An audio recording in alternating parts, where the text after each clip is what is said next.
Vamos abrir em Apocalipse, meus irmãos.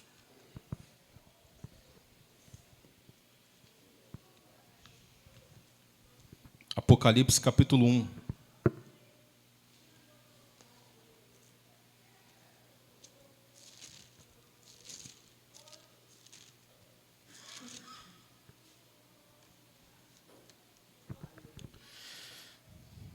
Apocalipse, capítulo 1. A mensagem de hoje vai ser uma mensagem introdutória, ok? Eu a intitulei como A Preparação da Igreja. Esse é o título desse sermão, A Preparação da Igreja. E a exposição que nós vamos fazer será apenas dos 3 primeiros versículos do livro. Okay? Versículo 1, versículo 2 e versículo 3. Hoje a gente vai fazer a exposição desses 3 primeiros versículos. Uma mensagem introdutória.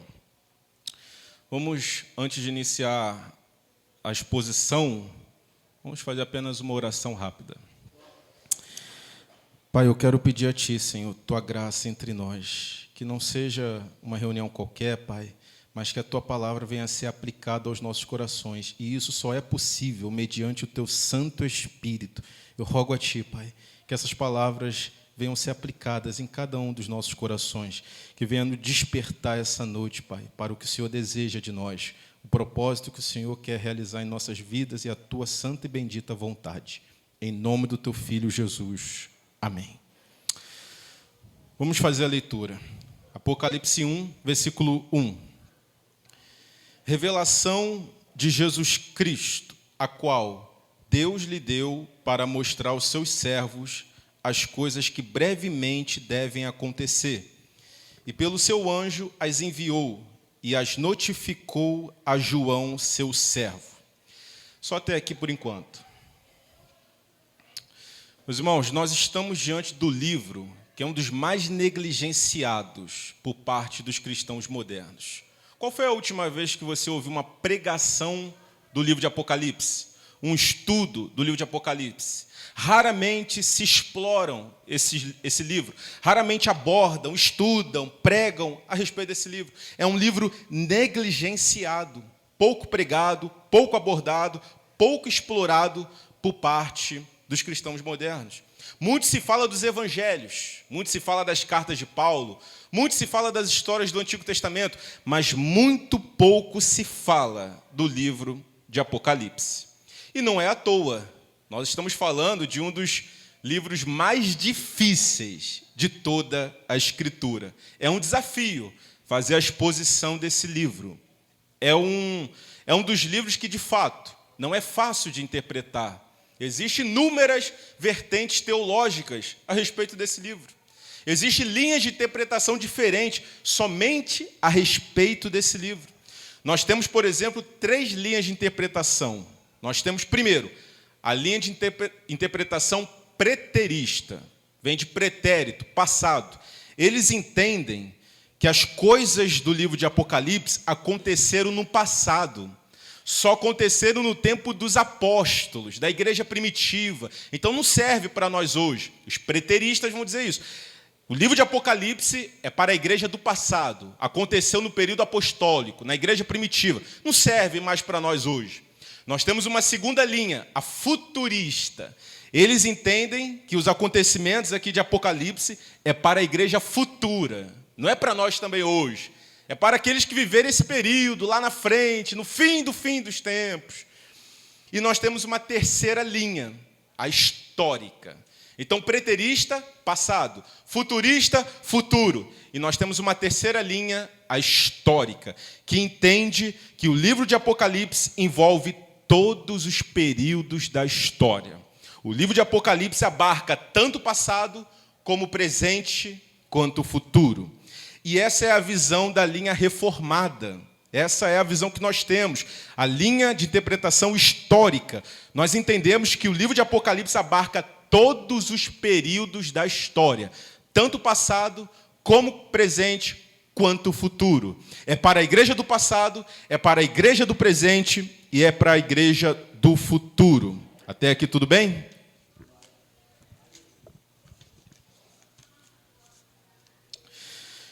E uma coisa importante que precisamos aprender a respeito do livro de Apocalipse: ele não foi escrito de forma cronológica. Muita gente comete esse erro ao querer ler o livro de forma cronológica.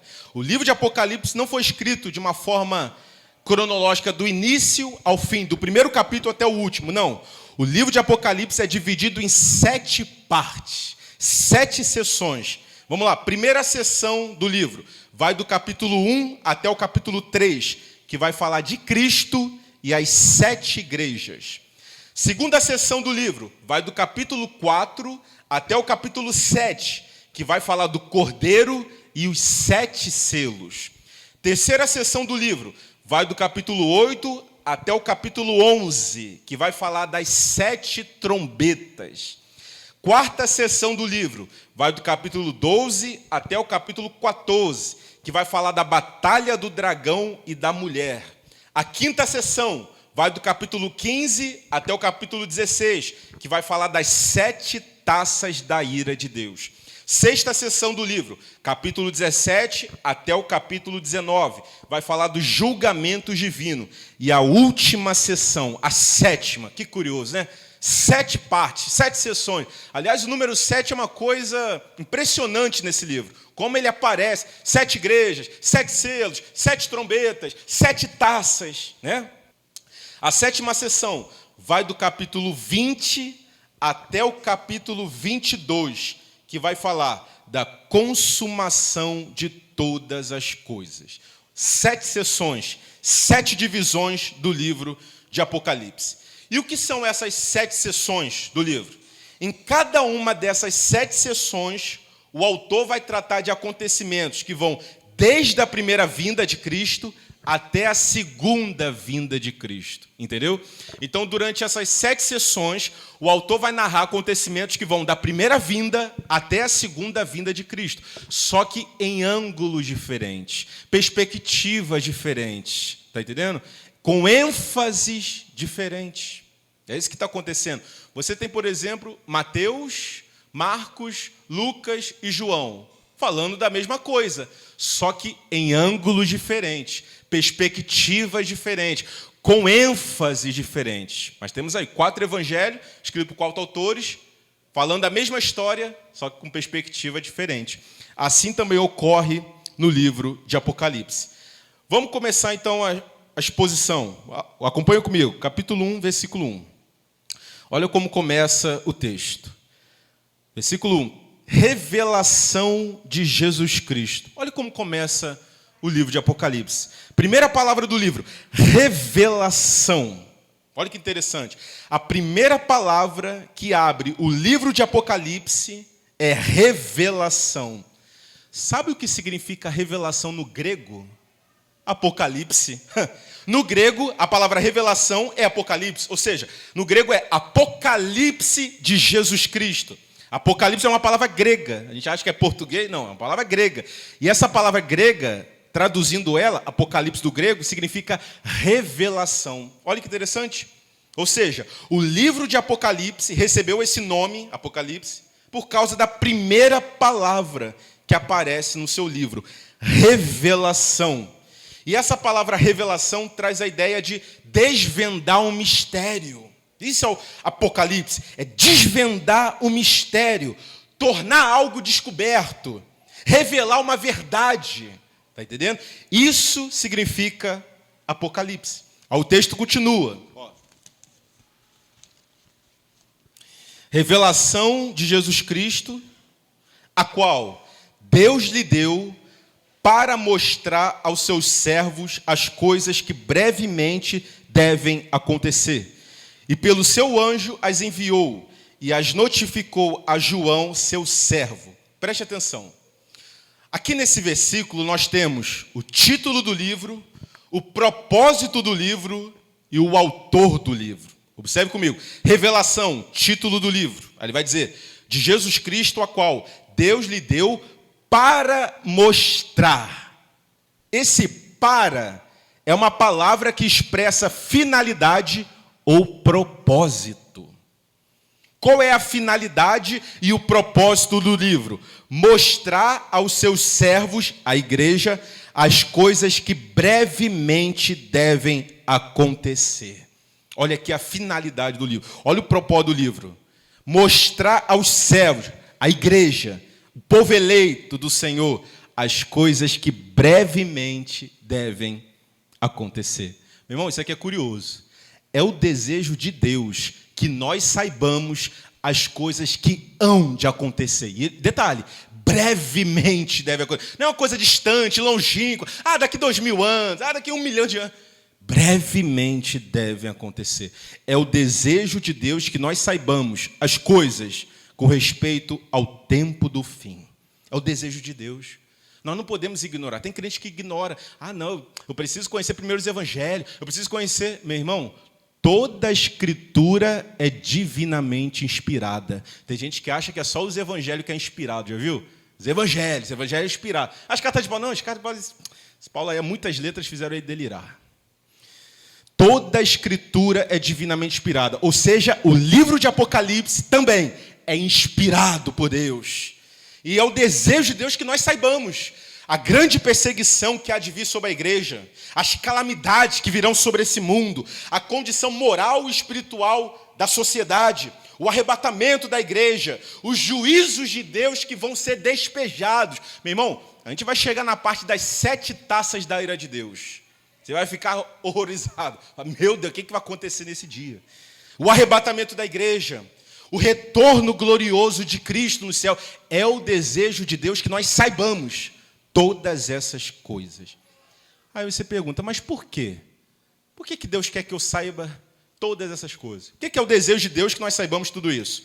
Primeiro, para nos preparar para os dias difíceis que virão. Meu irmão, deixa eu fazer uma pergunta. Se a Bíblia fosse tirada de você hoje, você seria capaz de ensinar as verdades que estão contidas nela?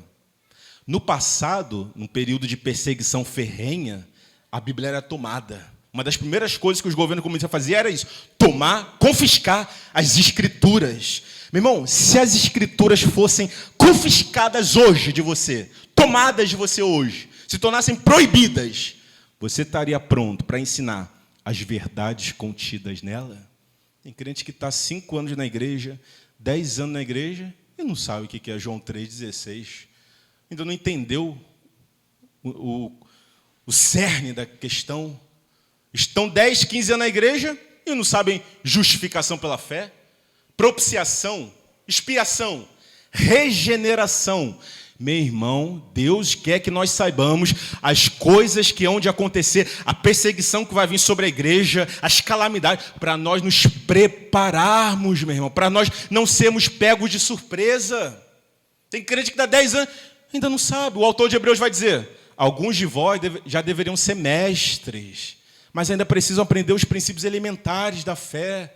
Olha o que o autor de Hebreus fez. Alguns já deveriam ser mestres, já estão tanto tempo na igreja, já deveriam conhecer as doutrinas básicas da fé. Está entendendo isso aqui? Então é o desejo de Deus que nós saibamos todas as coisas a respeito do fim. Para quê? Para nós nos prepararmos. Nós temos o exemplo no passado de 2 irmãos morávios. 2 irmãos que se venderam como escravos para ir numa ilha que tinha 2.000 pessoas lá, que não conhecia o evangelho. O dono daquela ilha era um ateu britânico. Aqueles 2 irmãos, 2 jovens morávios, vão entrar em contato com aquela ilha e vão se oferecer para ir lá como missionários. E eles descobrem que o dono da ilha não permitia missionários entrar lá, porque ele era ateu, ele não acreditava nessas coisas, ele não queria nada de religião lá. Aí os jovens falam, a gente não pode ficar parado, a gente não pode... Meu Deus, é 2.000 pessoas que não conhecem o evangelho. O que a gente faz? Aí um falou para o outro, olha, a única maneira de nós entrarmos naquela ilha é se nós nos vendermos como escravos. Aí o outro fala, mas peraí, vender como escravo? Mas se nós nos vendermos como escravo, talvez a gente nunca mais volte. Aí o outro falou, esse é o risco que nós corremos. Nunca mais vemos as nossas famílias, nunca mais vemos nossos filhos, nossos pais, nossa família, abandonarmos nosso conforto, nossas regalias e ir para aquela ilha se vender como escravo. E agora? Depois de oração, depois de conversa, eles tomaram a decisão e foram para aquela ilha. No dia que eles estavam partindo no barco, as suas famílias no porto, eles declaram em voz alta que o cordeiro que foi morto receba a recompensa pelo seu sacrifício. Eles se despedem da sua família, dos seus amigos e vão para aquela ilha. E detalhe, sem levar uma Bíblia sequer, porque se eles levassem Bíblia, eles não seriam recebidos. Aí tu pergunta, mas peraí, eles foram para uma ilha evangelizar, a missão deles era evangelizar. 2.000 pessoas sem ter uma Bíblia em mãos. Foram lá evangelizar 2.000 pessoas sem ter uma Bíblia em mãos. Mas como que eles fizeram isso? Eles estavam saturados das Escrituras. Eles tinham tanto conhecimento bíblico que eles nem precisariam das Escrituras. Eles sabiam falar naturalmente a justificação pela fé, a cruz de Cristo, o que Cristo fez naquela cruz, o que o Espírito Santo faz na vida do homem. Eles sabiam falar disso naturalmente, os atributos de Deus, a santidade de Deus, o amor de Deus. Foram lá, evangelizaram 2.000 pessoas sem terem uma Bíblia sequer em mãos. 2 jovens moráveis. E agora você? Você estaria pronto para isso? Escuta isso. Em tempos em que a Escritura possa ser confiscada, apreendida ou proibida, a memorização dela se torna algo vital para a igreja. Meu irmão, nós temos no passado o exemplo dos valdenses. A gente está estudando a história da igreja, logo vamos chegar nessa parte. Moráveis, valdenses. Está chegando, estamos perto, século VIII. Quem foram os valdenses? Um grupo de cristãos do passado. Os valdenses enfrentaram tempos de perseguição implacável. Quando possuir uma Bíblia era risco de vida. Imagina, você andar com uma Bíblia em mãos pela rua, era correr risco de ser morto, era correr risco de ser preso, torturado. Imagina, chegar esse tempo para nós. Nesse período, o que eles fizeram? Diante dessa ameaça, cada cristão dedicava-se a memorizar livros inteiros da Escritura. Luiz, você vai ficar com o livro de João. Ronaldo, você vai ficar com o livro de Marcos. Eduardo, Mateus. Alvimar, Lucas. Cada um era responsável por memorizar cada livro da Escritura. Meu Deus do céu, imagina isso. A gente não tem noção da capacidade que nós temos de memorizar as coisas, nossa capacidade mental. Você não tem noção. Eles fizeram isso para que, assim, mesmo que suas Bíblias fossem confiscadas, eles tinham a capacidade de reescrever a palavra de Deus a partir da sua memória, preservando-a como um tesouro inestimável. Meu Deus, eles conseguiram reescrever as Escrituras. A Bíblia foi tomada, foi, mas vem cá. Livro de Lucas, fala aí. Aí começaram a reescrever as Escrituras a partir da memória. Está entendendo isso aqui? Na carta de Pedro, ele fala: nós devemos estar prontos para responder a qualquer um a razão da nossa fé. Devemos estar com as doutrinas afiadas, na ponta da língua, para qualquer um que chegar até nós e falar: por que você crê em Deus? Quem é Deus? Por que você fala que o homem é pecador? Quem é o homem? Por que você fala que devemos crer em Cristo? O que Cristo fez naquela cruz? Você saberia responder a razão da sua fé? Pedro fala: devemos estar prontos a responder a cada um a razão da nossa fé. Devemos nos saturar, meu irmão. Gastar a nossa vida. Lembra do Luiz? Luiz estava na missão de se saturar dos atributos de Deus, né, Luiz? Luiz, eu acho que ficou só na soberania. Já saiu da soberania, Luiz? Só a soberania já deixou ele... Meu Deus, eu estou perdido aqui, meu Deus, é muita coisa. Meu irmão, os atributos de Deus, no passado, era considerada a rainha das ciências.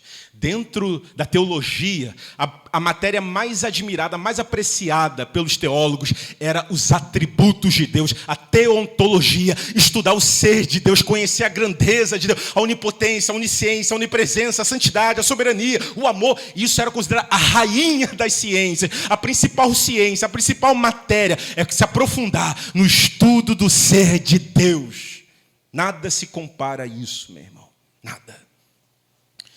Foi lido na palavra devocional. Nosso irmão Eduardo leu Lucas 21:34, que vai dizer: olhai por vós, para que não aconteça que os vossos corações se carreguem de glutonaria, bebedices e dos cuidados desta vida, e venha sobre vós de improviso aquele dia.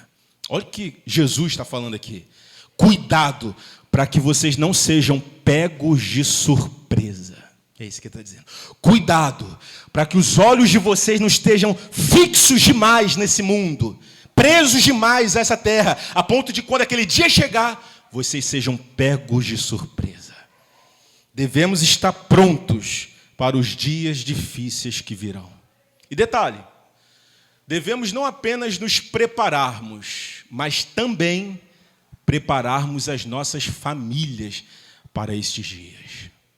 Paul Washer, além de ensinar as doutrinas bíblicas para os seus filhos, ele tem ensinado, olha isso, além de ensinar a doutrina bíblica, que já é grande coisa, ensinar justificação pela fé, propiciação, ele doutrina os filhos dele, ele ensina os fundamentos da fé, são doutrinas. Além de fazer isso, sabe o que o Paul Washer tem feito com os filhos dele? Tem ensinado artes marciais para eles se defenderem, em defenderem suas esposas.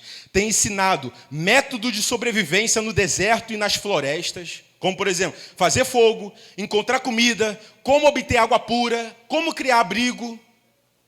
Mas isso é exagero. Não, isso aí já é demais. Meu irmão, em 1945, na Romênia, 80 anos atrás apenas, por aí, 1945, na Romênia, houve uma perseguição violenta por parte do governo comunista aos cristãos. Sabe como os cristãos se reuniam na Romênia em 1945, 80 anos atrás? Igrejas subterrâneas. Eles tinham que se esconder, porque se eles fossem pegos cultuando a Deus, seriam torturados. Richard Wambron, um pastor que vivenciou esse período, ele escreve um livro, Torturados por Amor a Cristo. Nesse livro, Richard Wambron vai dizer, viveu essa época. Ele relata no seu livro que muitos cristãos fizeram um treinamento para resistir às torturas dos soldados comunistas. Agora me diz, como você está se preparando para estes dias? Jesus disse que nos últimos dias, a grande maioria das pessoas estariam preocupadas com comer, beber, comprar, vender, casar, dar-se em casamento. Elas não estariam preocupadas com esse negócio, salvação, santificação, pregar o evangelho. Não, que bobeira. Elas estariam preocupadas com o quê? Comer, beber, comprar, vender, casar, dar-se em casamento. O coração delas estaria tomado por isso. Era a época de Noé. Noé falando, vai vir o juízo de Deus. O dilúvio vai vir, vai matar todo mundo. E eles falam, Noé, você está louco, Noé? Você já é um velho. Caducou, de fazer esse negócio. Eu estou construindo uma arca, você está ficando maluco, não é? Ele chamou, se arrependam antes que sejam tarde. E os homens queriam o quê? Não é, eu estou preocupado com outra coisa, não é? Comer, beber, comprar, vender, casar e dar-se em casamento. Esse negócio de que vai vir o juízo de Deus, Deus é amor, Deus ama todo mundo, Deus vai perdoar todo mundo. Então, em primeiro lugar, devemos nos preparar para estes dias que virão. Precisamos estudar a fundo as Escrituras, as sãs doutrinas. Devemos alcançar um nível de espiritualidade mais elevado. Porque tem crente, meu irmão, se ficar um dia sem ir na igreja, desvia. Fica carnal. Um dia sem ir na igreja? Meu Deus, que negócio é esse? Imagina quando aí não poder mais ter igreja, não poder mais ter culto. Já era. Esses supostos cristãos vão se revelar quem são. O joio no meio do trigo vai aparecer no dia da perseguição. Vai ser o momento em que haverá a separação do joio e do trigo. Aqueles crentes que parecem ser crente ali, aí falta um culto, já fica carnal. Mas que negócio aí? Nunca vi isso. Esses dias de perseguição revelará quem é quem. Que tu acha que com essa moleza já está difícil servir a Deus? Imagina quando vier esse período. Então, primeiro, Deus quer que nós saibamos as coisas a respeito do tempo do fim para nós nos prepararmos. Segundo, porque Deus quer que nós conhecemos essas coisas? Porque Ele nos entregou essas revelações do fim.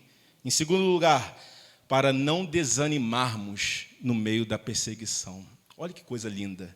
O livro de Apocalipse foi escrito para fortalecer a igreja diante da tribulação. O livro de Apocalipse nos revela que no final a vitória será de Cristo e da sua igreja. O livro de Apocalipse nos mostra que no final Satanás, o anticristo e a grande Babilônia serão derrotadas. É isso que o livro nos apresenta.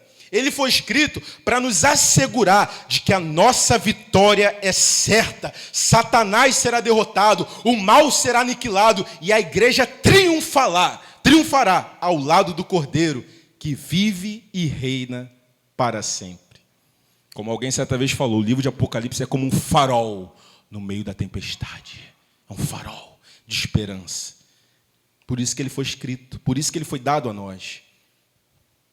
Muita gente tem uma visão errada, né? Eles falam, não vou ler o livro de Apocalipse, não. Por quê? Não, porque eu tenho medo das coisas ali, me aterroriza. Meu irmão, o livro de Apocalipse não foi escrito para aterrorizar a igreja. Quem disse isso? O livro de Apocalipse não foi para colocar medo nos cristãos. O livro de Apocalipse foi escrito para consolar a igreja, encorajar a igreja, estimular a igreja. Sabe para quem o livro é aterrorizante? É assombroso? É para os ímpios. Os ímpios lendo isso aqui, eles ficam aterrorizados. Não, para de falar isso. Não, para. Chega. Igual quando Jonathan Edwards pregou o sermão Pecadores nas mãos de um Deus irado. Ele pregou esse sermão, um dos homens se levantou e falou, Senhor Edwards, pare, por favor, pare, Senhor. Nós não podemos suportar, pare. Eles não suportam as revelações do juízo de Deus. Os ímpios ficam aterrorizados ao falar da ira de Deus. Mas agora o crente não está preocupado com isso. O crente tem a segurança da salvação. O que Jesus fala para os discípulos antes de partir? Deixo-vos a minha paz vos dou. Não vou lá dou como o mundo dá. Não se turbe o vosso coração. Credes em Deus, credes também em mim. Cristo nos deixou a sua paz. O crente, no meio desse tumulto, da perseguição, ele tem paz, meu irmão. Ele sabe que quem está com ele é maior do que o que está no mundo. Ele tem a segurança da salvação. Então, para os salvos, o livro de Apocalipse é consolo. Para os ímpios, é terror. Eles vão ficar aterrorizados com isso aqui. Aqui a gente já consegue discernir quem é quem, né? Você tem medo dessas coisas? Estou falando isso aqui. Você está começando a ficar aterrorizado. Falando, ai, meu Deus, eu quero parar de ouvir isso aqui está me deixando assombrado. Que isso, meu irmão? Os crentes, ele tem uma ardente expectativa da volta de Jesus. Paulo, dizendo em Romanos 8, ele vai dizer, assim como a criação geme, imagina isso, a criação geme, ansiando a volta de Jesus, assim nós também gememos interiormente, esperando ansiosamente a redenção do corpo. Meu irmão, os salvos esperam ansiosamente, eles têm ansiedade, imagina essa ansiedade santa. Olha isso, eu tenho ansiedade, mas que ansiedade é essa? Pela volta de Jesus, é uma ansiedade que eu tenho. O crente tem isso. Ele espera ansiosamente a volta do seu Senhor. Então o livro de Apocalipse foi escrito para isso. Consolar você no meio da tribulação, no meio da perseguição. É como se Deus estivesse olhando para você e dizendo, você está sendo perseguido? Você está sendo assolado? Você está sofrendo? Não desanime, não desista, não recue, porque em breve o seu Salvador virá para trazer justiça sobre a terra. Ele virá, e a vitória final pertence a Ele e à sua igreja. Então, primeiro, devemos conhecer essas coisas para nos prepararmos. Segundo, porque no meio da perseguição, nós lembraremos que a vitória é do Cordeiro. Você vai ver aquele caos, a perseguição, igreja sendo fechada, cristão sendo pego, torturado. Você vai lembrar, isso não é a derrota da igreja. Tudo está acontecendo conforme foi predito. E você lembrará, a vitória final é do Cordeiro. E terceiro e último, porque o livro de Apocalipse foi escrito para nós cumprirmos o chamado da grande comissão. Meu irmão, ao ler esse livro, nós percebemos a grande importância que nós temos de pregar o Evangelho a toda criatura da terra, a tempo e a fora de tempo. O que esse livro nos mostra? O juízo de Deus que vai ser despejado sobre a terra, sobre os homens. Imagine que nós estamos na praia. Eu, você, nossas famílias. Nós estamos lá curtindo, jogando frescobol, depois jogando vôlei, pegando uma onda. Gosta de pegar onda? Pegando uma onda, curtindo, jogando futebol de praia, de areia, né? De repente, eu recebo um telefonema da guarda costeira me dizendo, uma onda de 100 metros está vindo na direção da sua praia. Saia correndo daí. Vocês que estão na praia, uma onda de 100 metros está indo a uma velocidade imensa e vai devastar tudo. Saiam daí. Eu recebo aquele telefonema e falo, meu Deus, o que você acha que eu deveria fazer ao receber um comunicado desse, uma informação dessa? Imagina se eu, ao ouvir isso, eu falo, vou falar para ninguém não. Estou nem aí, vai todo mundo morrer. Meu irmão, cada uma daquelas pessoas, o sangue de cada uma dessas almas cairá sobre as minhas mãos. Meu irmão, e é isso que muitos cristãos estão fazendo. Eles sabem da ira de Deus que está vindo a todo vapor como um trem. Eles sabem que o juízo de Deus se aproxima. Eles sabem que a vida é breve. Logo esses homens morrerão, partirão dessa vida. E eles não estão fazendo nada. Lembra de Ezequiel? Se eu disser ao pecador que ele vai morrer, e tu sabendo disso, não o adverte, ele morrerá pelo seu pecado, mas o sangue dele demandarei da tua mão. Ao receber um telefonema da guarda costeira me dizendo que uma onda de 100 metros está vindo, eu deveria imediatamente catar um megafone e gritar: corram, corram, salvem suas vidas, uma onda de 100 metros está vindo, corram, saiam da praia. Isso é o que nós deveríamos fazer. Nós deveríamos olhar para os perdidos e falar: meu Deus, essas pessoas estão indo para o inferno. Meu Deus, essas pessoas estão perdidas. Elas não têm ideia. Um dia elas cairão nas mãos de um Deus irado. E horrenda coisa é cair nas mãos do Deus vivo. Nós deveríamos olhar para a nossa família, amigo, e falar: meu Deus, eles são ímpios. Eles vão morrer. Eles vão sofrer o juízo de Deus. A gente deveria ficar aterrorizado. Assim como nós ficaríamos ao receber uma notícia de que uma onda está vindo e minha família está aqui, minha filha está aqui, meu pai está ali, meu tio está ali, minha mãe está aqui. Fala: meu Deus, a gente vai morrer. Eu deveria alertá-los, comunicá-los. Eu deveria sacudir, exortá-los, arrependam-se antes que seja tarde. Mas muitos não estão ligando para isso, não. Tenho mais o que fazer, tenho que cuidar das minhas contas. Quero isso daí para mim, não. Paulo vai dizer: me foi imposta essa obrigação, e ai de mim se não pregar o evangelho. Sabe o que é esse ai de mim?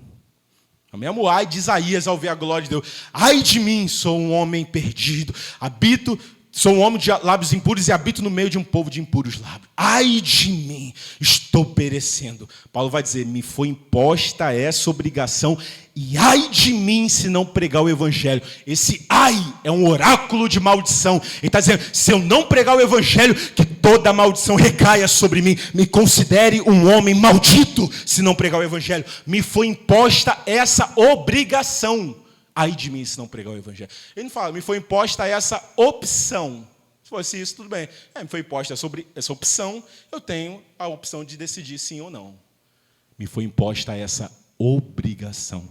E ai de mim se não pregar o evangelho. Paulo reconhece que negligenciar a tarefa da grande comissão, pregar o evangelho, é estar debaixo do severo juízo de Deus. Então foi para isso. Olha só, muda completamente a nossa perspectiva de Apocalipse, né? Alguns não querem ler porque acham difícil, outros querem ler. Não, é coisas muito sombrias, eu tenho medo de ler essas coisas. Não tem nada a ver. É para nós nos prepararmos, é para nós sermos encorajados no momento difícil, e é para nós sermos despertados para pregar o evangelho. É isso. Agora, muita gente quer ler o livro de Apocalipse para gerar especulação, polêmica. O livro de Apocalipse não foi escrito para gerar especulações sobre o fim dos tempos. Foi escrito para despertar a igreja. É como se Deus estivesse dizendo para nós no livro de Apocalipse: corram, preguem o evangelho, chamem os homens ao arrependimento antes que o tempo se esgote. É isso, é a mensagem central de Apocalipse. É Deus convocando a sua igreja. Agora que você descobriu os 7 selos, as 7 trombetas, as 7 taças, agora vão e preguem o evangelho. Não é para a gente falar, uma onda está vindo, né? Vamos ficar aqui parados, deixa a ação, não vai vir, não tem o que fazer, né? Vamos morrer. Não, é para a gente, ao saber que uma onda está vindo, começar a correr, começar a fazer algo, não é para ficar parado. É isso que o livro de Apocalipse fala. Entendeu isso?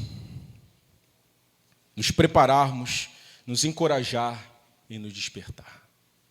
Imagina isso, meu irmão. Você está diante de uma pessoa doente. Você é a única pessoa que tem um remédio para curar. Você vai esconder esse remédio? Que tipo de pessoa seria essa? Se você é a pessoa que está enferma, doente, e aquele teu amigo é o único que tem o antídoto, o remédio, e ele esconde de você, você consideraria ele ainda assim um amigo? Se ele escondesse o único antídoto, o único remédio que tem para curar a tua enfermidade. É o que muitos cristãos estão fazendo. Uma pessoa dessa não seria nada mais, nada menos do que uma pessoa cruel, inescrupulosa. Maldito é aquele que, conhecendo a mensagem do evangelho, prefere escondê-lo. Vamos concluir agora a exposição. Acompanha aí comigo, Apocalipse 1. Vamos finalizar aqui agora, rapidinho. Capítulo 1, versículo 1, olha lá. Revelação de Jesus Cristo, o título do livro, Revelação, Apocalipse, no grego. A qual Deus lhe deu para, ele vai apresentar a finalidade e o propósito, para mostrar aos seus servos as coisas que brevemente devem acontecer. E pelo seu anjo as enviou e as notificou a João, seu servo. Versículo 2, a qual atestou, esse atestou em outras versões, está testificou, testemunhou, mas no original significa certificar por escrito. Então, João foi aquele que atestou, certificou por escrito a palavra de Deus e o testemunho de Jesus Cristo quanto a tudo o que viu. Então, João foi quem certificou por escrito, ou seja, quem escreveu as revelações de tudo quanto viu e ouviu da parte de Deus. Então, nós vimos o título do livro, Revelação. Autor do livro, Apóstolo João. E o propósito do livro, mostrar as coisas que brevemente devem acontecer, com a finalidade de nos preparar, nos consolar e nos despertar. Agora, para encerrar, versículo 3, olha lá. Bem-aventurados aqueles que leem e aqueles que ouvem as palavras da profecia. Olha que interessante. Porque ele coloca aqueles que leem e aqueles que ouvem. Olha que interessante, né? Parece estranho, né?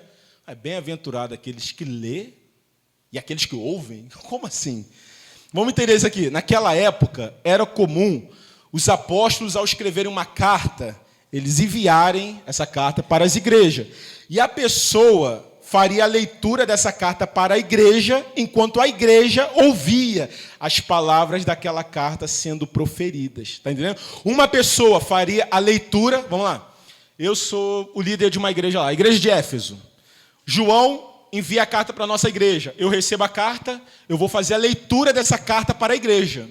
Meus irmãos, eu quero hoje fazer a leitura da carta de João, de Apocalipse. Então, um ministro faria a leitura que recebeu, né, da carta de João, faria a leitura e a igreja ouvia. Por isso que ele fala, bem-aventurado aquele que lê e aquele que ouve, tanto aquele que ensina, quanto aquele que aprende. Bem-aventurado aquele que proclama a mensagem e aquele que recebe a mensagem.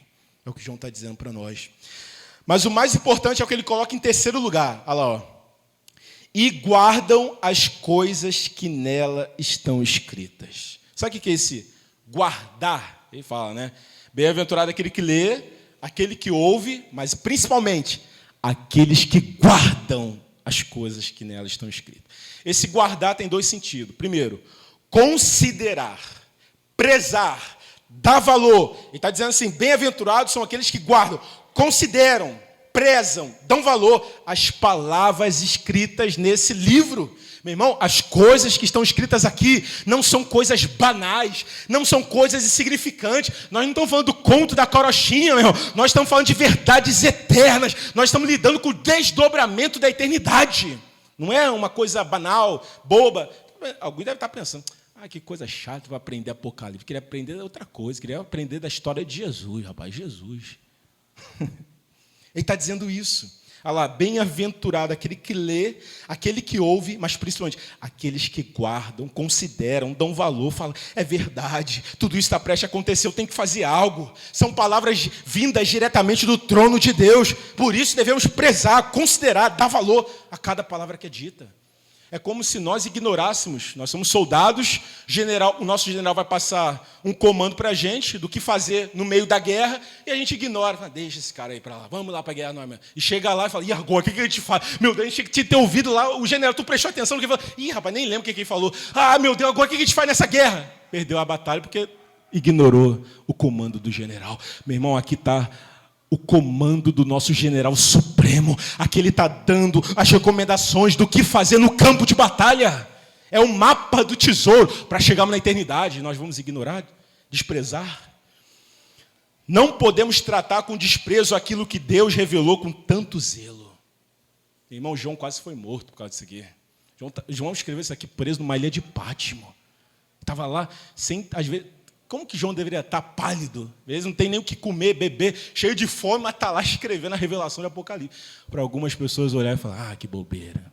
Quero ler isso aqui não. O homem quase foi morto, deu a vida para escrever isso aqui e a gente não quer saber.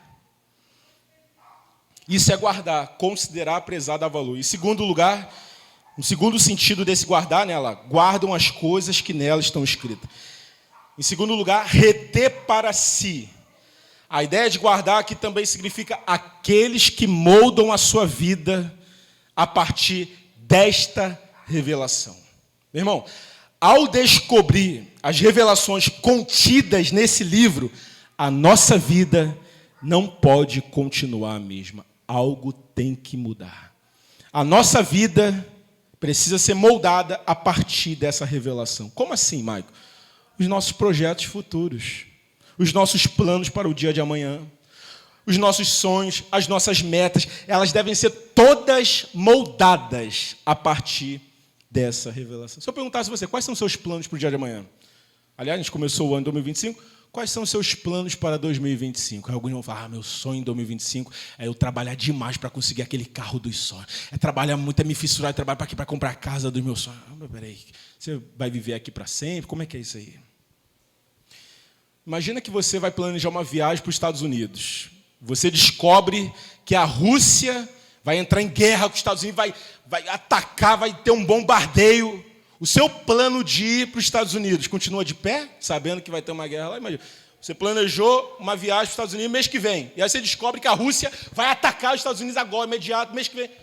Os teus planos de ir para lá mudar. Fala, opa, família, é melhor a gente não ir para lá não, porque a coisa lá vai ficar feia, não vamos correr o risco. Ao saber da realidade que está por vir, a grande perseguição contra a igreja, o aumento da iniquidade, o mundo sofrendo calamidade, nossas metas, nossos sonhos, nossos projetos também não deveriam mudar? Diante de uma revelação tão grandiosa como essa, tão séria como essa, nossas prioridades não deveriam mudar? Talvez você tenha sonhos de acumular riqueza, construir um patrimônio impressionante, mas ao entender que as riquezas desse mundo serão consumidas pelo fogo, será que não seria mais sensato investir em tesouros do céu? Não ajuntei tesouros na terra, onde a traça corrói, a ferrugem consome, mas ajuntei tesouros no céu, onde o ladrão não rouba, a traça não corrói, a ferrugem não consome. As revelações de Apocalipse nos desafiam a viver com os olhos fixos na eternidade. Jonathan Edwards tem uma oração dele que eu nunca mais esqueci. Jonathan Edwards uma vez orou a Deus, Senhor, grave a eternidade nos meus olhos. Eu falei, meu Deus, o que é isso? O que ele está orando? Nunca ouvi isso na minha vida, ninguém nunca orou assim. Senhor, grave a eternidade nos meus olhos. O que ele está falando? Aí eu entendi. Ele está dizendo, Senhor, que eu viva na terra tendo em mente a eternidade. Que eu viva aqui como um peregrino, um forasteiro em terras estranhas. É isso que ele está dizendo. Que a nossa oração seja essa. Senhor, grave a eternidade nos meus olhos. Que eu viva na terra tendo em mente a eternidade. Que cada sonho, cada meta, cada projeto seja analisada à luz da eternidade. Como isso pode refletir na eternidade. De que forma eu posso glorificar a Deus com isso? De que forma eu posso ganhar almas a partir disso? Que tenha reflexos na eternidade. Para terminar, olha lá, versículo 3. Então ele vai dizer, bem-aventurado aqueles que leem, aqueles que ouvem as palavras da profecia e guardam as coisas que nela está escrita. Aí ele termina dizendo, pois o tempo está próximo. Olha o que ele diz, o tempo de tudo isso se concretizar está próximo. O tempo da consumação de todas as coisas está próximo. Olha como ele termina. Pois o tempo está próximo. Por que ele fala isso no final? É para trazer um senso de urgência, meu irmão. Não é para nós começarmos a colocar tudo isso em prática ano que vem. Eu acho que em 2026. Em 2026 eu gostei disso aí. Em 2026 eu vou começar a mudar tudo na minha vida. Vou deixar isso para a semana que vem, mês que vem, ano que vem. Ele está dizendo, não, o tempo está próximo. É para você colocar tudo isso em prática hoje, de imediato, o mais rápido possível. Porque o tempo está próximo, é para trazer o senso de urgência. É como se alguém falasse, João, eu posso deixar isso para a semana que vem, né? Mês que vem, ano que vem, daqui 2 anos. Ele está falando, não, o tempo está próximo, meu irmão. Que isso? Olha isso. Não é para nós adiarmos, deixar para amanhã, semana que vem, mês que vem. Não, é para mudarmos os nossos planos hoje. Mudar as nossas prioridades hoje. Qual é a prioridade da tua vida? Ganhar dinheiro, emprego, família, quê? Tudo isso é importante, meu irmão. Mas tudo isso deve estar abaixo de alguém e de algo. Deus, o reino de Deus e a sua justiça. E as demais coisas serão acrescentadas. Por que ele fala o tempo está próximo? Porque, meu irmão, o fim dos tempos não vai chegar. Ele já chegou. Tudo já está em andamento. Cada dia que passa nos aproxima cada vez mais da volta gloriosa do Cordeiro. Não é hora de procrastinar. Sabe o que é procrastinar? Talvez é a palavra do nosso tempo. Procrastinação. Quantos não estão procrastinando? Sabe o que é procrastinar?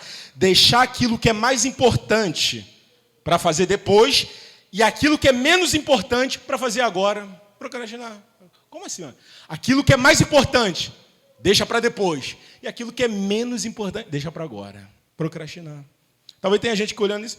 Michael, até reconheço, tu falou isso aí, rapaz, mexeu com o meu coração, rapaz, isso é verdade mesmo. Jesus vai voltar, vai vir uma perseguição contra a igreja, né? Vai vir, tudo isso aí eu acredito, é verdade mesmo. Mas a gente pode deixar isso para depois, né? Vou pensar nisso agora não, deixa eu pensar isso mais para frente. Ainda tem tanta coisa para fazer, não? Tem tanta coisa para fazer agora. É verdade, isso aí eu acredito.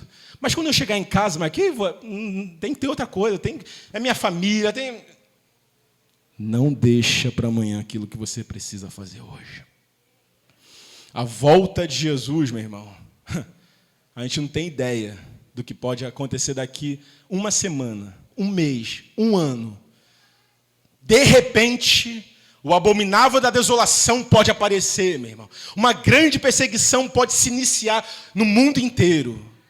E você vai estar preparado? Você acha que o anticristo vai avisar? Se preparem que daqui 1 mês, vou confiscar a Bíblia de vocês. Se preparem que daqui 1 ano, as igrejas vão tudo ser fechadas. Se prepara aí. Você acha que ele vai avisar? Por isso que ele fala, cuidado, para que aquele dia não chegue de improviso, de forma inesperada, de surpresa. Não é tempo de viver distraído com as coisas passageiras. Nós temos um reino para avançar. Nós temos um evangelho para proclamar. Nós temos almas para ganhar. Como um soldado de Cristo, meu irmão, é hora de desembanhar a espada, estufar o peito, erguer a cabeça e ir para a guerra. Bata a continência para o capitão da sua salvação e diga, Senhor, quais são suas ordens? Bata a continência para ele. Você é o soldado de Cristo e nenhum soldado se deixa envolver nas coisas dessa vida. Paulo vai dizer, vede prudentemente como andeis, não como a nécios, tolos, ímpios, mas como a sábios, remindo o tempo, aproveitando o tempo, porque os dias são maus. Vamos tirar um momento de oração agora, cada um no seu individual, orar a Deus e depois nós faremos o encerramento, amém?